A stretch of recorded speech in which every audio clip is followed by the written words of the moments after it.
বন্ধুরা, ফাল্গুনি রান্নাঘরে আপনাদের সবাইকে স্বাগত জানাই। আবারও চলে এলাম আপনাদের কাছে অন্য এক রেসিপি নিয়ে। তো আজকে আমি সম্পূর্ণ নিরামিষভাবে বাটা মশলায় ফুলকপির দারুণ স্বাদের রেসিপি বানাবো। তো কিভাবে বানাবো প্রথম থেকে শেষ অবধি পুরো ভিডিওটা দেখতে থাকুন আর আমার সাথে থাকুন। তো আমি এখানে দুটো ফুলকপি নিয়ে নিয়েছি। ফুলকপি আর আলু দিয়ে রেসিপিটা বানাবো। তো ফুলকপিটা এখন কেটে নেব।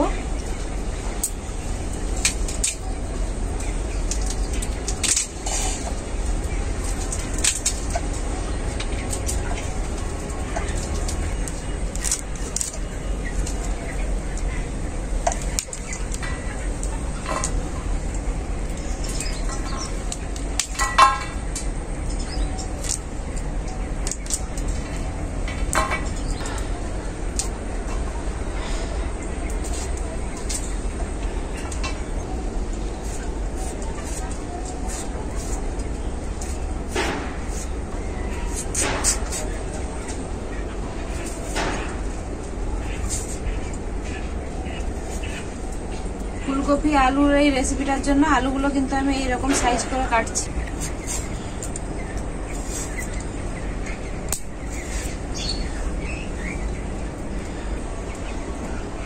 সবজিগুলো আমার সবই কাটা হয়ে গেল। এখন আমি পরিষ্কার করে ধুয়ে নিয়ে চলে আসবো। সবজিগুলো আমি পরিষ্কার করে ধুয়ে নিয়ে চলে এসেছি। এসেই উনুনে কড়াইটা বসিয়েও দিয়েছি। কড়াইতে দিয়ে দেবো সরষের তেল।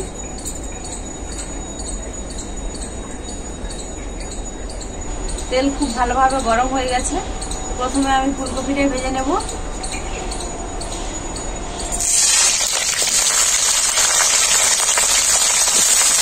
এর মধ্যে দিয়ে দেব লবণ, হলুদ গুঁড়ো। ফুলকপিগুলোকে আমি ভেজে নেব।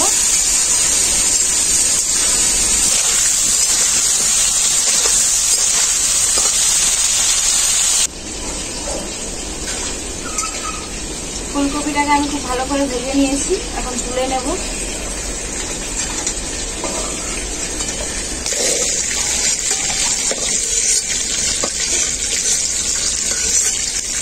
কড়াইয়ে ওই তেলের মধ্যে দিয়ে দেবো আর একটু সরষের তেল।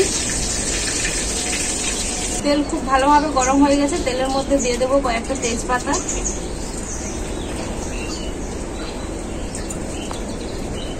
ওই তেলেই দিয়ে দেবো কেটে রাখা আলু।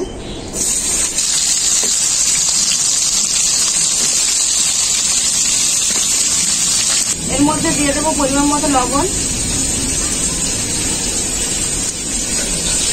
আলুগুলোকে আমি হালকা করে ভেজে নেব।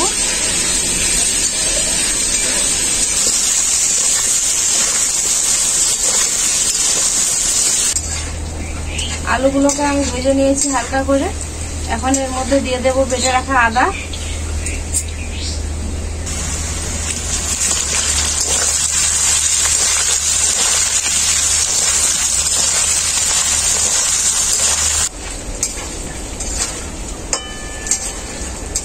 আদাটাকে আমি খুব ভালো করে ভেজে নিয়েছি। আদাটা কাঁচা গন্ধ চলে গেছে। এখন এর মধ্যে দিয়ে দেবো টমেটো। টমেটোগুলো কিন্তু আমি দুভাগ করে নিয়েছি।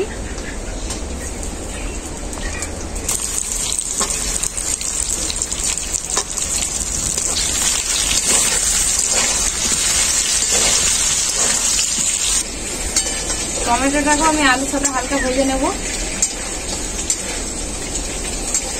আলুর সাথে আমি টমেটোটাকে হালকা নাড়াচাড়া করে নিয়েছি।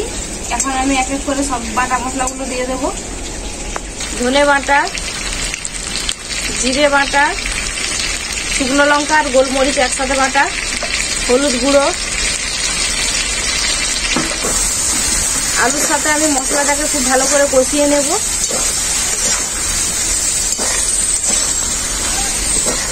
মশলাটাকে আমি খুব ভালো করে কষিয়ে নিয়েছি। এরপর এর মধ্যে দিয়ে দেবো কাজু বাদাম বাটা আর দেবো ফাটানো টক দই।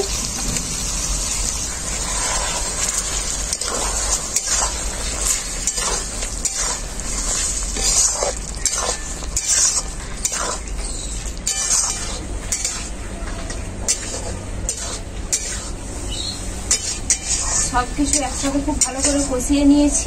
মশলার গা থেকে তেলও ছেড়ে গেছে। এখন আমি দিয়ে দেবো ভেজে রাখা ফুলকপি।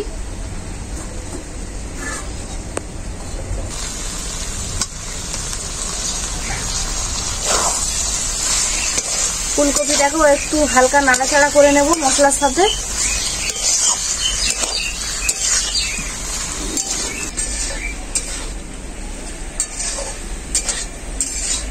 ফুলকপিটা আমি হালকা নাড়াচাড়া করে নিয়েছি মশলার সাথে। এখন আমি পরিমাণ মতো জল দিয়ে দেবো।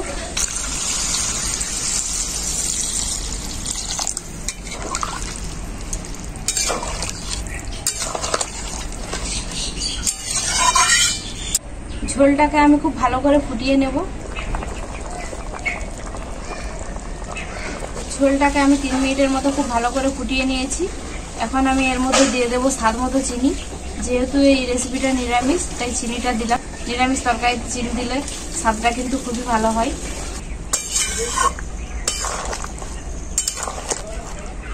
চিনিটা দেওয়ার পর ঝোলটাকে আবারও কিছুক্ষণ ফুটিয়ে নিয়েছি। এখন আমি দিয়ে দেব ধনেপাতা কুচি। এর মধ্যে আমি গুঁড়ো গরম মশলাও দিয়ে দেব। গরম মশলাটা দেওয়ার পর ঝোলটাকে আমি আবারও কিছুক্ষণ ফুটিয়ে নেব।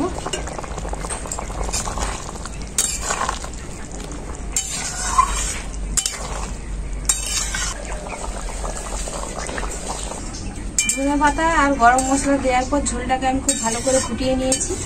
এখন ফুলকপি আলুর এই নিরামিষ রেসিপিটা পুরোপুরিভাবে রেডি। আমি এখন নামিয়ে নেব।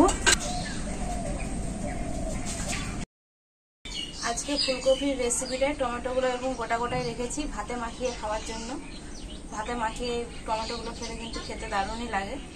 আর এই রেসিপিটা কিন্তু শুধু ভাত নয়, আপনারা চাইলে লুচি, পরোটা, রুটি সবকিছুর সাথেই খেতে পারবেন।